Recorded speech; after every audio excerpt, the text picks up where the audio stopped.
Empezamos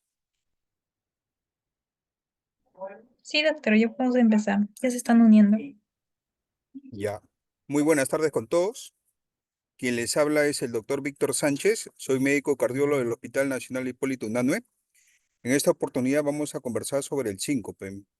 Entiéndase que el síncope es una entidad, es un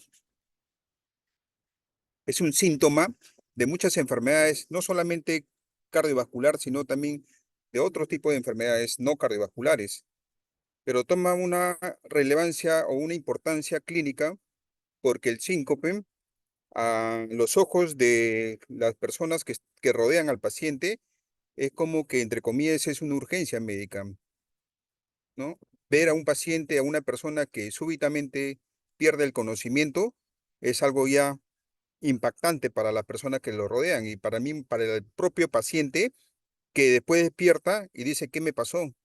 Y le comentan que perdiste el conocimiento, te caíste y el paciente se desespera, entra en un estado de shock, puede decirse, emocional, que puede ser que agrave su cuadro clínico o puede ser de que influya en el transcurso o en la evolución de una enfermedad subyacente que tengan. Entonces, la importancia del síncope para poder estudiar y definir y tener claras las ideas referente a esta noción nosológica. Se sabe de que el síncope em, se sabe que a nivel mundial, entre la población mundial, el 20% de la población mundial ha tenido, aunque sea una vez en su vida, un cuadro de síncope. Eso no quiere decir de que tenga una enfermedad cardiovascular preexistente, severa. Puede ser por muchas causas, como lo vamos a ver más adelante. Pero solamente el hecho de tener el síncope refleja en el paciente y en las personas que lo rodean que esta entidad debe tener una importancia relevante en el diagnóstico de una enfermedad subyacente. Entonces, miren, existe también, y hay que definir claro ahorita, lo que es la hipotimia o un cuadro, como le denominan a veces, presincopal. El cuadro o el adjetivo presincopal se emplea para indicar los síntomas y signos que tienen lugar antes de la pérdida del conocimiento, o sea, tipo lipotimia realmente, como que el médico o las personas refieren, he tenido un presíncope cuando tiene como que alguna aurea o un prodromo, pero que no lo lleva o no conlleva al desarrollo de la pérdida de conocimiento. Entonces eso se llama como que lipotimia, se llama para los médicos, para el cardiólogo, o para la gente comúnmente le llaman presíncope, ¿no? Como que me quise sincopiar, dicen, ¿no? Entonces, nosotros vamos a iniciar definiendo qué es lo que es el síncope. Pero antes de eso, nosotros tenemos que definir qué es una pérdida transitoria de la conciencia. Miren, en esta diapositiva, la pérdida transitoria de la conciencia se puede clasificar en dos grandes grupos. El primer grupo, la pérdida transitoria de conciencia por un traumatismo craneal, y el otro no traumática. Lo que nos conlleva a esta exposición es la no traumática. Entiéndase de que el traumatismo craneal lo llevan o se refleja debido a un accidente o un trauma craneal, ¿no? Un traumatismo vertebral inclusive, ¿no? Entonces, de esto, debido a un traumatismo, no estamos hablando. Vamos a hablar de la no traumática. Esta pérdida transitoria de conciencia no traumática lo vamos a dividir en cuatro grupos. Uno son el síncope como tal, los ataques epilépticos, el psicogénico y otras causas raras que no entran dentro del psicogénico, que no entran dentro de los ataques epilépticos y que tampoco entran dentro del síncope como tal. El síncope, como vamos a ver más adelante, fisiopatológicamente está determinado por una hipoperfusión cerebral debido a una caída brusca de la presión arterial. En cambio, los ataques epilépticos es debido a una actividad cerebral excesivamente anormal. Y otras causas de síncope, de, de pérdida transitoria de conciencia no traumática es la causa rara, como el síndrome del robo de la subclavia, debido a tumores a ese nivel, los accidentes cerebrovasculares o vértebro basilar, ¿sí? Tenemos las hemorragias subaranoideas o los ataques agnósicos cianóticos en las cardiopatías congénitas, ¿no? Entonces, lo que nos lleva de importancia es el síncope como tal. Y nosotros el síncope lo podemos clasificar en un síncope reflejo o un síncope debido a una hipotensión ortostática y el síncope de origen cardíaco, que es la de mayor prevalencia clínica, de importancia clínica, el síncope de origen cardíaco. Entonces, ¿qué es lo que es un síncope? ¿Qué es lo que es una pérdida transitoria de conciencia? La pérdida transitoria de conciencia, que abarca todo esto, ¿no es cierto? ¿Qué es lo que es? Es esa pérdida de conocimiento que es real o que a veces es aparente, que se caracteriza por una amnesia durante el periodo de inconsciencia, el paciente no recuerda nada que pasó en ese periodo, un control anómalo motor y una falta de respuesta y una duración corta de segundos nada más. Entonces, a base de esto, de esta definición de PTC o pérdida transitoria de conciencia, nosotros vamos a definir qué es lo que es el síncope. Entonces, el síncope es una PTC, o sea, es una pérdida transitoria de la conciencia, ¿debido a qué? Fisiopatológicamente, debido a una hipoperfusión cerebral. Y está caracterizada por un inicio rápido, un de repente, bruscamente, de una duración bien corta, de segundos, y de una recuperación espontánea y completa. El paciente solo se reincorpora, solo se levanta del síncope y no recuerda qué pasó. Entonces, miren, en esta exposición vamos a hablar de la clasificación, de la fisiopatología, la evaluación diagnóstica y las distintas técnicas diagnósticas por determinados síncopes y los recursos terapéuticos. ¿Qué tenemos? ¿Qué tenemos de base para nosotros afrontar el síncope? Entonces, empezamos como que a clasificar el síncope. El síncope lo vamos a dividir, el síncope como tal, lo vamos a dividir, como mencionan en esta diapositiva, en tres grandes grupos: el reflejo, el, la hipotensión ortostática y la cardíaca. Entonces, miren, nosotros tenemos acá el síncope reflejo, o sea, el neuromediado, que lo vamos a clasificar en cuatro grupos: el vasovagal, el situacional, el síndrome del seno carotidio y las formas atípicas, ¿sí? El vasovagal puede ser, por ejemplo, cuando el paciente está en mucho tiempo de pie, pierde el conocimiento, sobre todo bajo un día soleado, ¿no?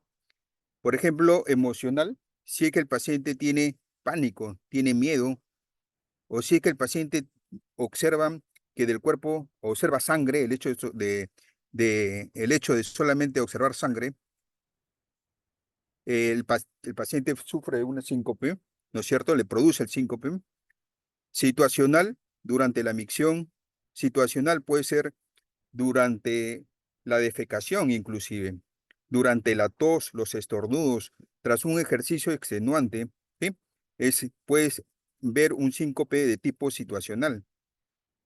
El síndrome de seno carotidio es debido a que los receptores del seno carotidio del arco aórtico reseccionan una baja presión de volumen.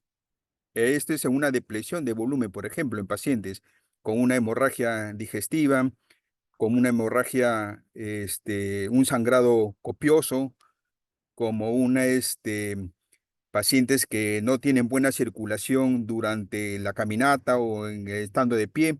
Entonces, esos vasoreceptores se activan y llevan a través del sistema nervioso una señal hacia la parte cerebral, inhibiendo la actividad cardíaca, por eso se llama inhibitorio cardíaco, y desarrollan una frecuencia cardíaca baja y que lo lleva a una una presión arterial baja, una repentina baja de la presión, sobre todo sistólica, y le va a llevar a una hipoperfusión cerebral y por ende el inicio de un síncope, ¿no?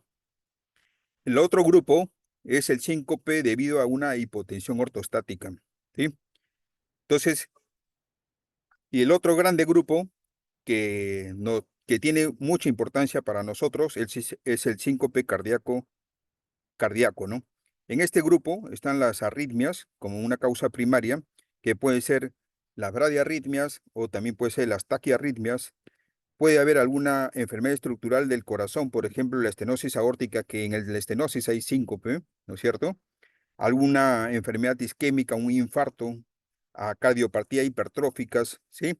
La presencia de tumores como mixomas auriculares o otros tumores, enfermedad del pericardio, algunas enfermedades congénitas de las arterias eh, coronarias o alguna disfunción de alguna prótesis valvular, cuando el paciente es portador de alguna prótesis, ¿sí? Y también hay que rescatar de que en este grande grupo de síncope de origen cardíaco hay enfermedad cardiopulmonar y de grandes vasos. Por ejemplo, un tromboembolismo pulmonar, una disección de aorta, una hipertensión pulmonar.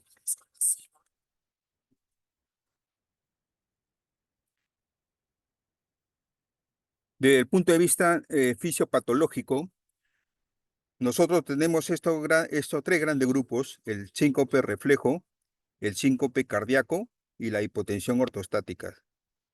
Como observan, está determinado por dos grandes factores: el bajo gasto cardíaco y la resistencia periférica baja.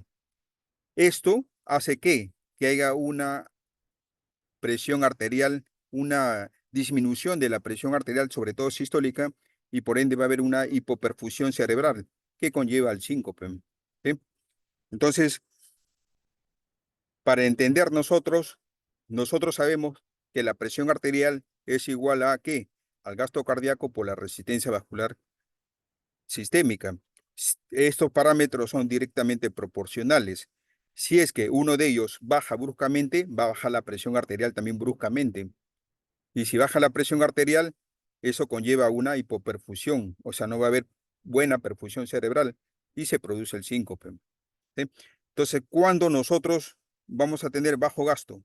Cuando tenemos una arritmia, cuando tenemos alguna anomalía estructural cardíaca, cuando tenemos de la parte del síncope reflejo, tenemos la parte del cardio inhibitorio, cuando hay un reflejo inadecuado, cuando ¿qué? Cuando hay una acumulación venosa también, el retorno venoso disminuye, o sea, cuando hay una depresión de volumen. Y nosotros, ¿cuándo vamos a tener problema de la resistencia periférica se baje hasta el suelo para que la presión arterial también baje y tengamos hipoperfusión? ¿Cuándo? Cuando tengamos un daño estructural del sistema nervioso autónomo, cuando hay una disfunción autonómica de base o cuando hay una disfunción autonómica secundaria a otra patología, ¿sí? O cuando hay una disfunción autonómica inducida por los fármacos, sobre todo los antihipertensivos o los hipotensores, ¿no? Y también cuando hay un síncope de reflejo de tipo vasopresor, que también entra en ese grupo un reflejo inadecuado. Entonces, por un lado tenemos que baja la resistencia periférica y también baja el gasto cardíaco. Y esas dos bajadas puede bajar bruscamente la presión arterial y conlleva el síncope por la baja perfusión. En el síncope hay algunas personas, algunos pacientes que tienen algunos trastornos visuales auditivos previo al síncope. Algunos pacientes mencionan que tienen mareo, que tienen debilidad, que tienen fatiga y después viene el síncope. Entonces nosotros vamos a estar frente a una pérdida transitoria de la conciencia, que esta pérdida transitoria es autolimitada, o sea que el paciente se reincorpora solo, sin ayuda de nadie, en los segundos siguientes, ¿sí? Y esto está debido a que ha habido una disminución de la perfusión cerebral. Entonces, frente a esto, vamos a tener los tres grandes grupos de síncope: los mediados por mecanismos neurales, la hipotensión ortostática y el cardíaco. Mire, dentro de la fisiología, cuando, desde el punto de vista del vaso vagal, ante una disminución del retorno venoso, o sea, llega poca cantidad de sangre al corazón, ¿sí? Disminuye el llenado ventricular, por ende disminuye el gasto cardíaco. Esto hace de que en el seno carotidio o en el callado de la aorta se activen los vasoreceptores y esto conlleva a que a un aumento del sistema nervioso simpático o conlleva a que refleje una taquicardia inmediata como efecto de compensación a la disminución del gasto cardíaco, ¿sí? Y a una disminución del sistema nervioso periférico, pues de la activación. Esto conlleva a que hay una falla en la perfusión cerebral. Y cuando la presión arterial sistólica es menor de 50 milímetros mercurio, definitivamente hay una disminución del gasto cardíaco y sucede el síncope. Sin embargo, cuando nosotros tenemos la hipotensión ortostática, nosotros, sobre todo en adultos mayores, se observa la hipotensión ortostática. ¿Cómo nosotros definimos, cómo hacemos el diagnóstico, cómo sabemos de que el paciente tiene una hipotensión ortostática? ¿Qué es eso? Entonces le tomamos la presión sentado o hinchado de cúbito y después luego le hacemos en la presión en posición parada, en paciente. Entonces nosotros vamos a encontrar, si es que encontramos una disminución de la presión entre 10 a 20 milímetros de mercurio y el paciente, aparte de esa disminución de esa presión, encontramos que tiene síntomas o predromos, entonces como qué, como mareos y que ya tiene la sensación de desmayo, entonces nosotros vamos a decir que estamos frente a una hipotensión ortostática. ¿En quiénes generalmente se observan esto? En los pacientes adultos mayores, o sea, hay que tener en cuenta la edad, los pacientes diabéticos, los pacientes que tienen un problema de ácido úrico elevado, algunos pacientes con enfermedad de Parkinson y algunos pacientes con fármacos, sobre todo los vasodilatadores, los nitratos. De igual manera, ya en el síncope cardíaco, si nosotros tenemos, como hemos dicho, los tres grandes grupos del síncope cardíaco, es las arritmias, que puede ser las bradiarritmias o las taquiarritmias y alguna enfermedad estructural, por decir ejemplo, la estenosis aórtica. Esto conlleva a un gasto cardíaco, a una disminución del gasto cardíaco y por ende una disminución de la perfusión cerebral. Pero el paciente va a tener, antes de eso, va a tener algunos síntomas quizás. Puede ser que tenga palpitaciones, puede ser que tenga un dolor de pecho, o sea, una angina e inclusive una disnea, que nos pueden sugerir de que el paciente es de origen, que el síncope es de origen cardíaco. Cuando nosotros tenemos, o sea, nos han dicho que hay una pérdida transitoria de conocimiento, de conciencia, y que esta está determinada por la historia clínica. Y si yo determino que es un cuadro no sincopal, entonces estoy frente a a los otros tipos, ¿no? A los ataques epilépticos, a la pérdida transitoria de conciencia psicogénica o a esas otras causas raras, ¿no? Pero sin embargo, si no hay pérdida transitoria de conciencia, entonces prácticamente tengo que buscar otra causa quizás, o de repente no estoy frente a un síncope como tal. Entonces, pero si ya estoy frente, si yo defino que estoy frente a un síncope, es importante desarrollar la historia clínica. Es importante el examen físico. Es importante desarrollar un electrocardiograma. Es importante mapear la presión arterial tanto en supinación y tanto en ortostático, ¿no? Si yo tengo un diagnóstico incierto, voy a tener que estratificar el riesgo. Este síncope es de bajo riesgo o es de riesgo alto. Pero si el diagnóstico es cierto o muy probable, yo tengo que ir de frente ya, definir que estoy frente a un síncope y cuál es el tratamiento de este síncope, como vamos a ver más adelante. Entonces, miren, en estratificando el riesgo, voy a tener riesgo alto de eventos graves en los siguientes días, o sea, en un plazo corto, riesgo bajo de síncopes recurrentes y el bajo riesgo con recurrencia única o rara. Entonces, en este grupo, cuando hay bajo riesgo de recurrencia única o rara, Entonces, solamente a estos pacientes yo lo hago un seguimiento por consultorio, ¿sí? En cambio, a los pacientes con riesgo bajo de síncope recurrentes, yo le hago pruebas complementarias seguidas de algún tratamiento específico. Pero sin embargo, yo tengo un paciente con riesgo alto de eventos graves a cortos plazos, él sí necesita una evaluación temprana. Él necesita un tratamiento específico, quizás. El mecanismo neurológico del síncope va a estar determinado por la disfunción neurológica, el aumento del parasimpático con disminución del simpático. ¿Sí? Esto que me va a conllevar ¿qué? A una bradicardia, a vasodilatación y a un descenso del tono de vasoconstrictor. ¿Sí? En estos pacientes siempre hay prodromos. El paciente es diaforético, el paciente siente palpitaciones, el paciente hiperventila, el paciente tiene de repente quizás náuseas, se le observa pálido, ¿no? Entonces,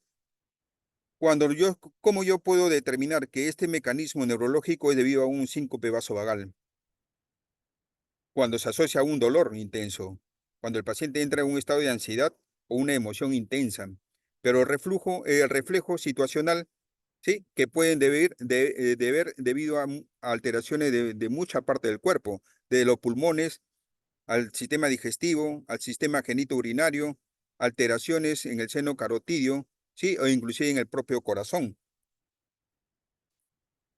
Cuando ya nosotros decimos de que estamos frente a un síncope, nosotros debemos hacer algunos exámenes pertinentes, ¿no es cierto? Si estamos frente al síncope cardíaco, que, por ejemplo, ¿no? Es necesario hacer un electrocardiograma.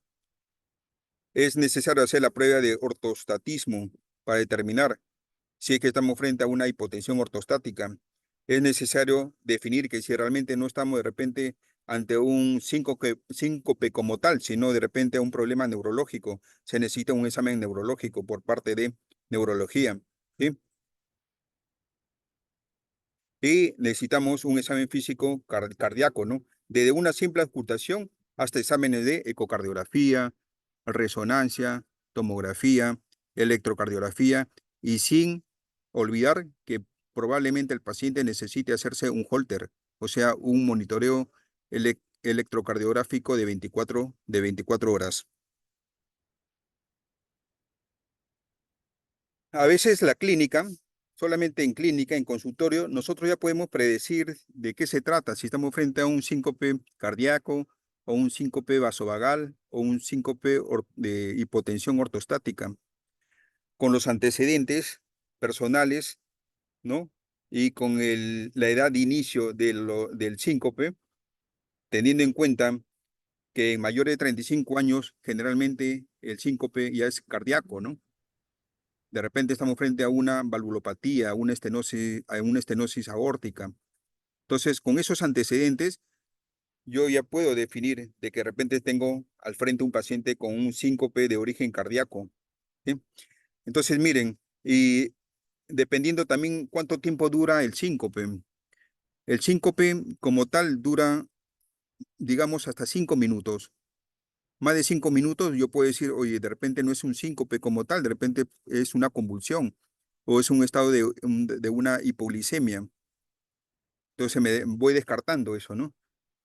Por ejemplo, otros síntomas nos ayudan a determinar el síncope también. La palidez, la diaforesis. Si hay una diaforesis, una palidez previo al síncope, entonces yo voy a decir que de repente estoy frente a un síncope reflejo o un simple ortostático. Pero si hay cianosis, si hay dolor de tórax o hay una angina, de repente estoy frente a un síncope cardíaco.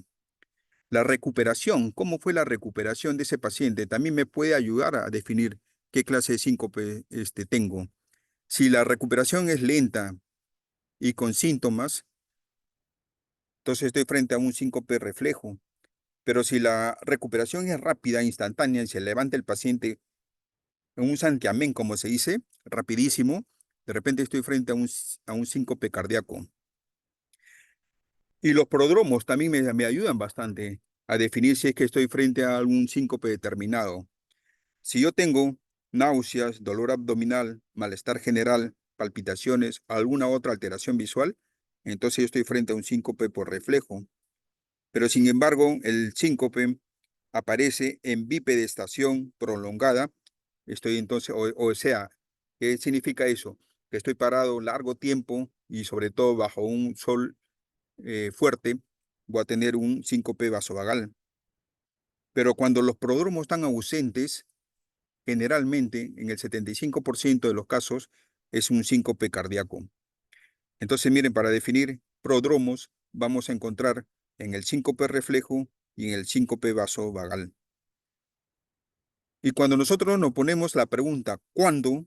También nos ayuda a definir en qué síncope tenemos frente a nosotros. Si el síncope aparece durante el ejercicio, definitivamente ese es 100% cardíaco. Si aparece después del ejercicio debido a una deshidratación, puede ser un síncope vasovagal. Si aparece el síncope en una defecación, en una tos, en una micción, entonces vamos a tener frente a un síncope reflejo. Y si aparece el síncope después de una copiosa comida, es un síncope ortostático. Entonces, miren, con la clínica, con los prodromos, nos ayudan a definir o a entender frente a qué síncope nosotros nos encontramos.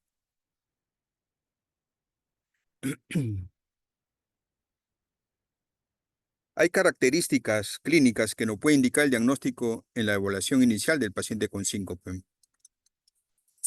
momentito, muchachos, un momentito. Te llamo un ratito, de 10 minutos. ¿Ya? Porfa.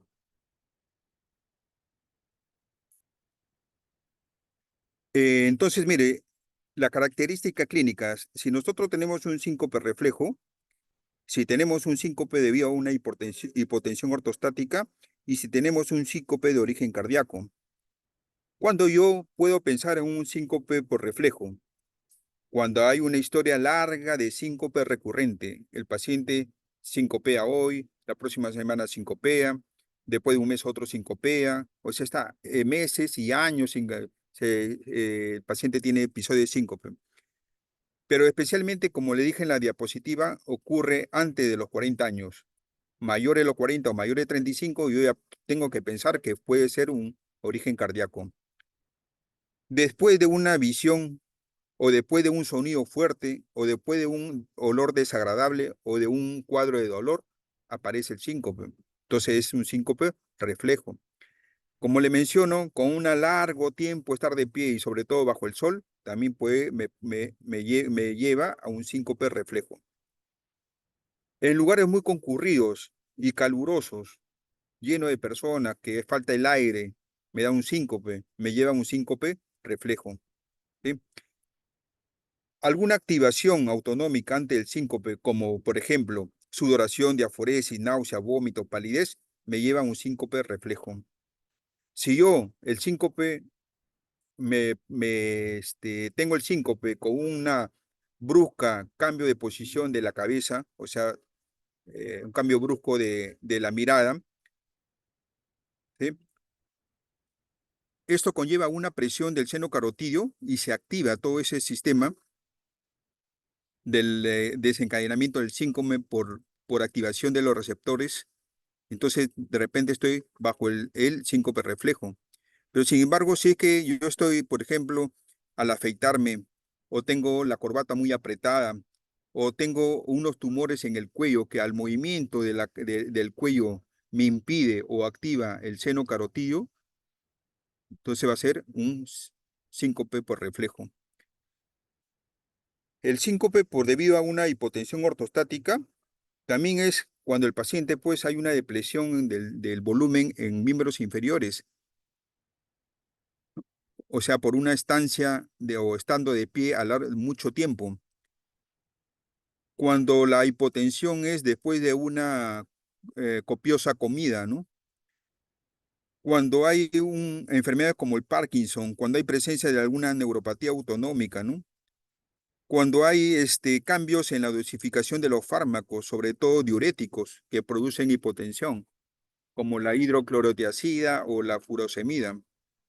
Entonces, de otro lado, el grupo del síncope de origen cardíaco, que es el de mayor importancia médica, importancia clínica, entonces ¿Cuándo yo puedo pensar que estoy frente a un síncope cardíaco?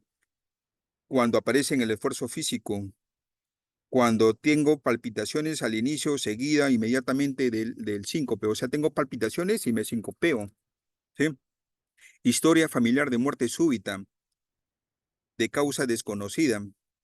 Presencia de alguna cardiopatía estructural o alguna enfermedad arterial coronaria.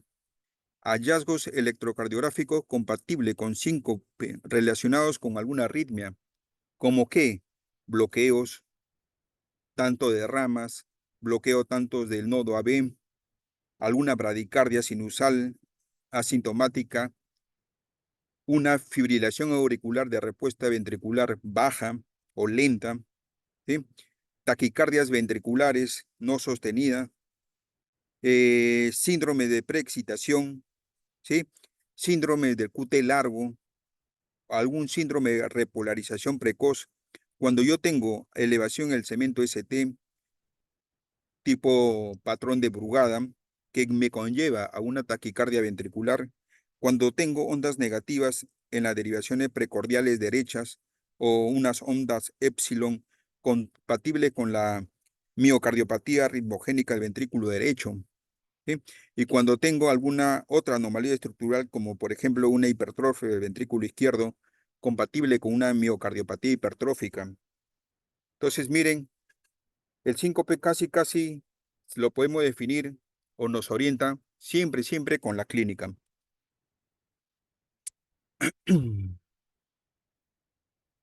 Cuando, ah, bueno, cuando yo tengo el síncope, ¿sí? ¿Cómo es la evaluación inicial? Entonces, cuando yo ya defino, es síncope, ya sea por reflejo, ya sea hipotensión ortostática, ya sea cardíaco, yo tengo que estratificar el riesgo. Entonces voy a tener pacientes con solo característica de bajo riesgo, que sin característica de alto o bajo riesgo sea un riesgo intermedio, y cualquier característica de alto riesgo. En tres grandes grupos lo voy a estratificar. Severo, se puede decir, o de alto riesgo, moderado y bajo riesgo, ¿no?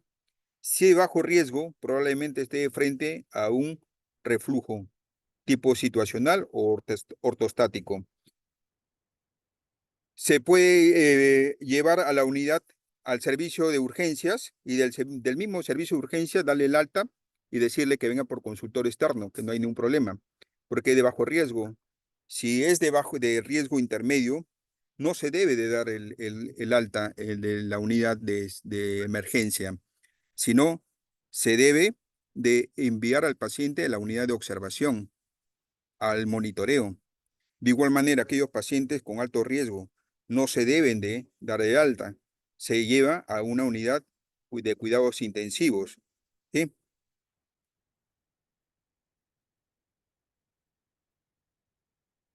Y la pregunta es, ¿cómo yo sé que estoy bajo riesgo y cómo sé que de mediano riesgo? ¿Cómo sé que de bajo riesgo o mediano o alto riesgo? Entonces, nosotros vamos a explorar cuatro ítems o eh, cuatro situaciones. La primera es el acontecimiento sincopal. ¿Cómo fue ese evento? Segundo es ver la historia clínica. Tercero, la exploración física. Y cuarto es el EKG, primordial. Entonces, según el evento, yo voy a clasificar de bajo riesgo y de alto riesgo. Pero de alto riesgo lo voy a clasificar como mayores y menores. Miren, de bajo riesgo tenemos todo esto cuando el paciente tiene el síncope asociado a prodromos típicos de síncope reflejo, mareos, sensación de calor, diaforesis, náusea, vómitos, después de un sonido desagradable, de un olor desagradable, de un dolor en forma inesperada o súbita, después de permanecer mucho tiempo de pie, todo eso es bajo riesgo, pero alto riesgo, mayor, es cuando hay presencia de dolor en el tórax, cuando hay presencia de dolor abdominal o hay cefalea, cuando el síncope durante el esfuerzo apareció o en la supinación, cuando hay palpitaciones y después hay un síncope. Ese es mayor. Y menor, que no hay síntomas previos como los prodromos cortos, pero hay una historia de muerte súbita cardíaca prematura y hay el síncope en sedestación. Eso desde el punto de vista cómo apareció el síncope, o sea, el acontecimiento sincopal, cómo ha sido. Pero si nosotros analizamos la historia clínica, que es el otro parámetro grande para poder estratificar, vamos a tener de bajo riesgo una historia larga de años de síncopes recurrentes y ausencia de una cardiopatía estructural. De alto riesgo mayor, vamos a tener la presencia de una cardiopatía estructural o alguna enfermedad coronaria, ¿sí? Es más, si es que esto se asocia a una falla cardíaca con FEBI reducida debido a un cuadro de un infarto, va a ser mayor. ¿Y cómo hago yo la exploración física? ¿Cómo yo determino la exploración física y lo estratifico? Como bajo riesgo cuando el examen es normal y alto riesgo mayor cuando yo encuentre una presión arterial sistólica menor de 90, ¿sí? Y de causa desconocida, cuando hay sospecha de sangrado gastrointestinal en el examen rectal, cuando hay una bradicardia persistente, o sea, una frecuencia cardíaca menor de 40, y cuando hay un soplo en la ocultación, y el soplo es sistólico y que todavía no se sabía o no tiene el diagnóstico de ese soplo. Pero acá tenemos tres nosotros: el acontecimiento sincopal, la historia clínica y la exploración física. Y no faltaría el EKG. Bajo riesgo, definitivamente el EKG normal, pero mayor cuando tengamos todas estas alteraciones en el electro y menor cuando tengamos todas estas alteraciones en el electro. Mayor, por ejemplo, bloqueo auriculoventricular de segundo o tercer grado, ¿sí? Frecuencia, fibrilación auricular lenta, menor de 40 latidos por minuto. Una bradicardia sinusal persistente, menor de 40 latidos por minuto. Pausas sinusales, bloqueos sinusales, ¿sí? Bloqueo de ramas. Taquicardia ventricular sostenida y no sostenida, ¿sí? Síndrome de Brugada de tipo 1. Elevación del segmento ST. Complejo QT mayor de 460 milisegundos, es decir, un síndrome QT largo. Todo esto es mayor. Y menor cuando tengo que un bloqueo de segundo grado MOVIS 1 o un bloqueo AB de primer grado, una bradicardia sinusal asintomática leve cuando la frecuencia está entre 40 y 50, cuando tengo una taquicardia supraventricular paroxística o una fibrilación auricular, cuando tengo complejo QRS preexcitados, cuando el intervalo QT corregido corto, o sea, menor de 340, ¿sí? Cuando tengo ondas T negativas en derivadas precordiales derechas, ¿sí? Entonces todo eso es menor. Con esos cuatro parámetros yo lo voy a clasificar, lo voy a poder estratificar, ¿sí? Y referente ya al tratamiento, ya la parte más interesante del tratamiento, tenemos los tres grandes grupos. ¿Y cómo es el tratamiento en el síncope reflejo o el síncope por intolerancia ortostática? Si es reflejo, podemos considerar nosotros un tratamiento específico. Y si es intolerancia ortostática, solamente educar al paciente, decirle, tranquilizarle al paciente y evitar todos esos factores desencadenantes del síncope. Si nosotros estamos frente a un síncope de causa desconocida de alto riesgo de muerte súbita, definitivamente el paciente, cuando por ejemplo tenemos un síndrome QT largo, cuando tenemos una miocardiopatía dilatada, cuando tenemos una miocardiopatía hipertrófica, ¿sí? Entonces ahí hay que considerar que, ¿qué? Del implante de un dispositivo que se llama DAE, implante automático de desfibrilador, ¿sí? Un DAE. Pero sin embargo, estamos frente al grupo de síncope cardíaco cuando hay arritmias cardíacas, el tratamiento específico de la arritmia causal. Si, por ejemplo, necesita un marcapaso, necesita un resincronizador, necesita un DAI, por ejemplo, ¿no? Y el otro grupo es si hay una enfermedad estructural subyacente, una estenosis aórtica, ¿qué necesita para que ya no tenga síncope? Que le cambie la válvula, ¿sí? Si es una enfermedad coronaria, ¿qué necesita? De repente la colocación de un stent para que perfunda mejor la coronaria. Entonces, el tratamiento de la enfermedad subyacente. ¿Hay algún tratamiento médico para el síncope vasovagal o de reflejo? En primer lugar, hay que enseñar al paciente que hay medidas en el estilo de vida, ¿no? Enseñarle de que cualquier factor desencadenante, como él ha mencionado y le hemos determinado, le puede llevar al síncope. Pero hay que determinar la forma de ese síncope del reflejo. Si está determinado por la presión arterial que está baja, entonces yo puedo decirle, o sea, la presión baja, ¿cómo le aumento la presión? Una indicación es la fludrocortisona, la cual no hay aquí en Perú. Pero ¿qué es lo que hace este medicamento? Absorbe el sodio en el riñón y al absorber el sodio también absorbe en el agua y aumenta el volumen. ¿Sí? Cuando el paciente, su síncope, que es reflejo y está determinado por podromos, ¿sí? Las maniobras de contrapresión también nos ayuda en estos pacientes. Cuando el síncope está determinado por los fármacos hipotensores, hay que suspender algún tratamiento, suspender los vasodilatadores, suspender los calcio antagonistas, suspender los nitratos. Y si el síncope es debido a una cardioinhibición dominante, entonces ya ahí vamos a la estimulación cardíaca, o sea, el implante de marcapaso cardíaco.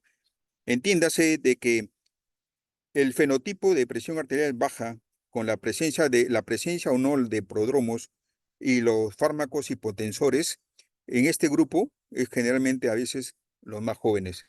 En los más adultos también hay los podromos, a veces los fármacos hipotensores y el tipo de cardioinhibición dominante que necesitan estimulación cardíaca con los marcapasos, y sobre todo en los mayores, adultos mayores.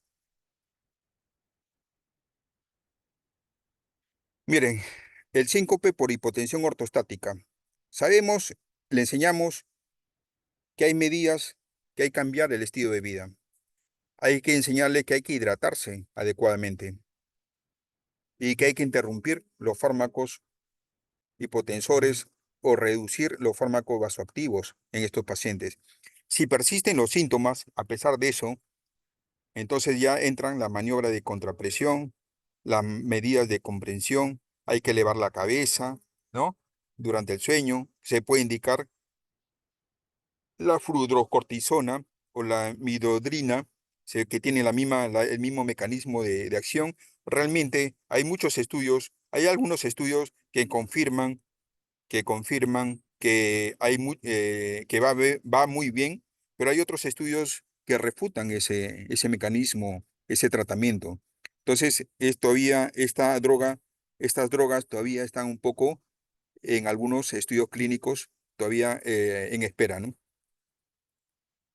Pero si el síncope, ya entramos a la parte del síncope cardíaco, si el síncope está determinado por una disfunción del nodo sinusal o un bloqueo AB, entonces, y si en el electro tenemos una bradicardia evidente, entonces se va al paciente a una estimulación cardíaca, ¿sí? Entonces, ¿quiénes se van? Aquellos pacientes con una disfunción del nodo sinusal sintomática.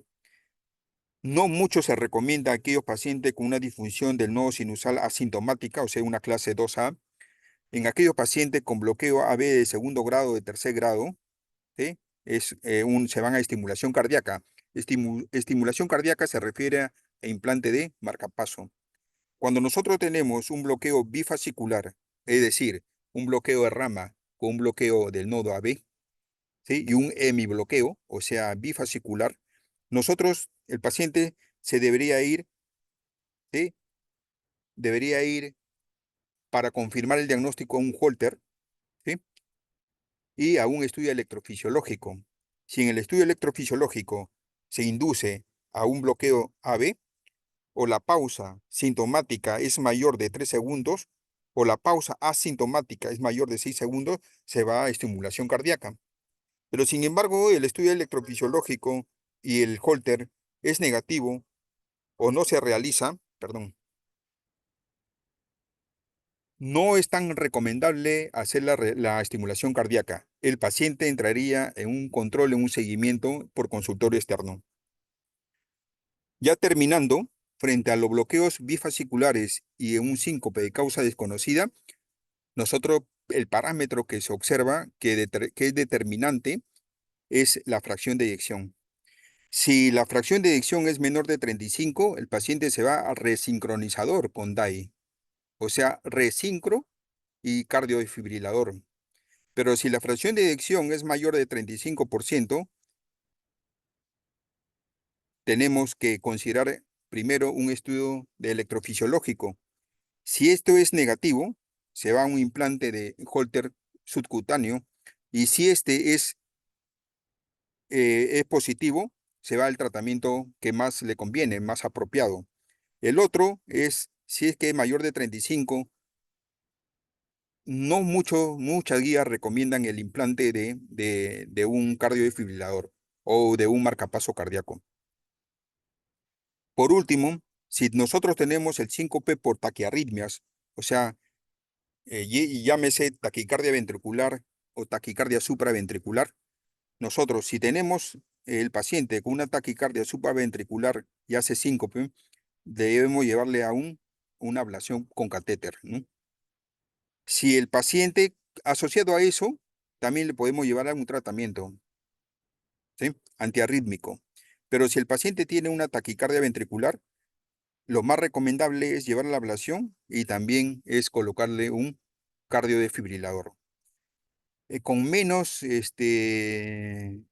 evidencia se puede asociar también a un tratamiento antiarrítmico. Bueno, eso es todo. Gracias. Si hay alguna pregunta, por favor.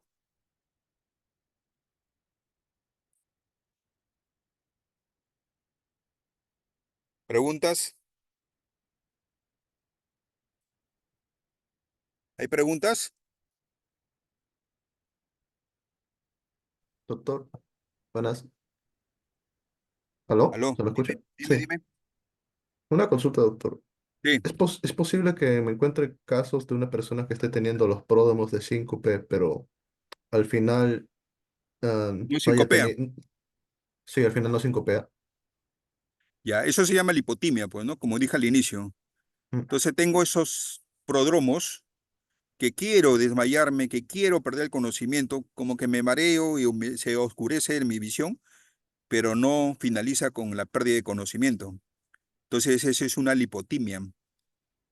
sí. Igualmente eso Esa debería de lipotimia, alertarme también. esa lipotimia también tiene ese seguimiento acá, que necesita exámenes, determinar si es que no es de origen cardíaco, si es solamente vasovagal, ¿no? Si es una hipotensión ortostática, pero eso se define solamente como lipotimia, ¿no?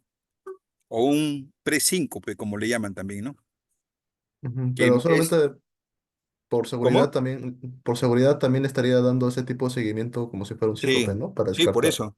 Así es, efectivamente. Por seguridad, porque tú no sabes. Hoy hizo esos prodromos y mañana hace esos prodromos también, pero ya se une el síncope. Entonces tú no puedes discernir, ah, no, pues presíncope, no pasa nada. Chao. No, no es así. Le tienes que hacer un seguimiento. Es como si sería un síncope de bajo riesgo, ¿no? Le haces un seguimiento por consultorio, le haces todos los exámenes complementarios, ¿no? Hasta que no demuestre que no hay, sobre todo, que no sea un cardíaco, ¿no? Ujú. Sí, doctor. Ok, gracias. Ya. ¿Otra pregunta, chicos?